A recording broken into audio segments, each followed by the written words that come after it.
الله الرحمن الرحيم. يا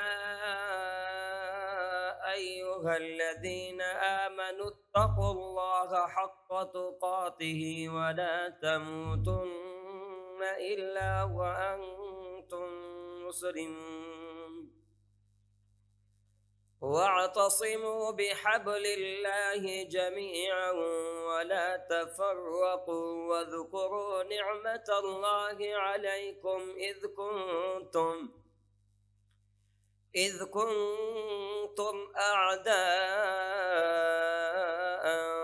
فألف بين قلوبكم فأصبحتم بنعمته إخوانا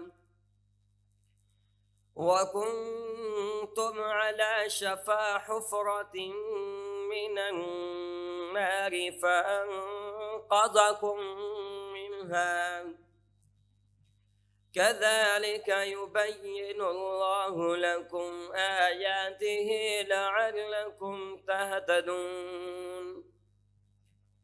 ولتكن منكم أمة يدعون إلى الخير ويأمرون بالمعروف وينهون عن المنكر وأولئك هم المفلحون.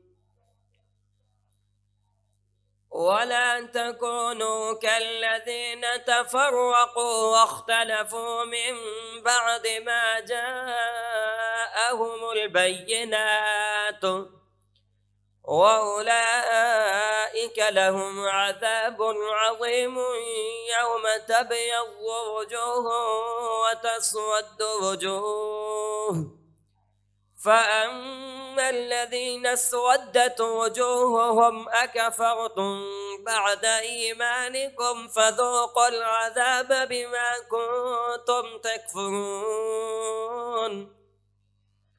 وأما الذين ابيضت وجوههم ففي رحمة الله هم فيها خالدون. تلك آيات الله نتلوها عليك بالحق وما الله يريد ظلما للعالمين. ولله ما في السماوات وما في الأرض وإلى الله ترجع الأمور. كنتم خير أمة أخرجت للناس تأمرون بالمعروف وتنهون عن المنكر وتؤمنون بالله. ولو آمن أهل الكتاب لكان خيرا لهم منهم المؤمنون وأكثرهم الفاسقون. لن يضروكم إلا أذى وإن يقاتلوكم يولوكم الأدبار ثم لا ينصرون. ضربت عليهم الذلة أينما ثقفوا إلا بحبل من الله وحبل من الناس وباءوا بغضب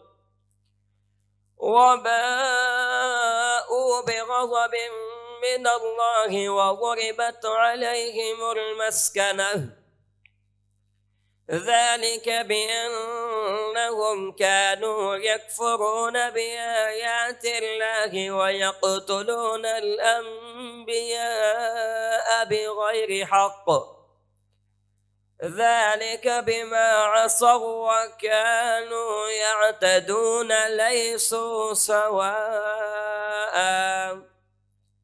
من أهل الكتاب أمة قائمة يتلون آيات الله آناء الليل وهم يسجدون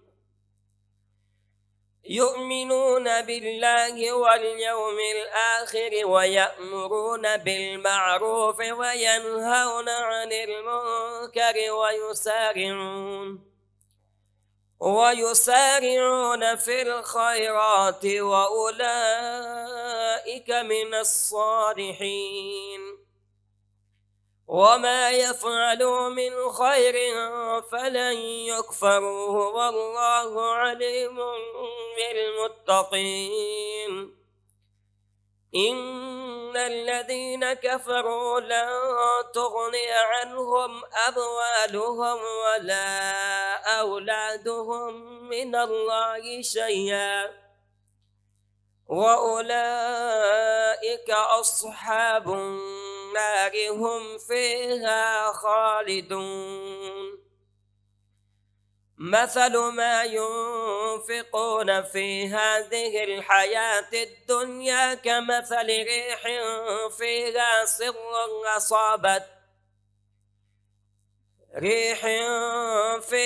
سر أصابت حرث قوم ظلموا أنفسهم فأهلكته وما ظلمهم الله ولكن أنفسهم يظلمون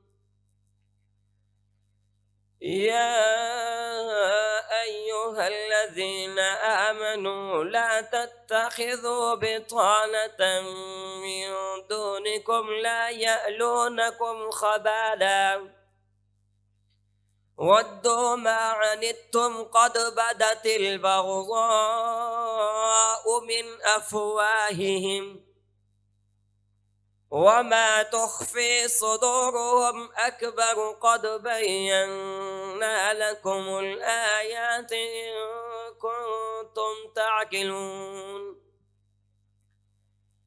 ها أنتم أولئك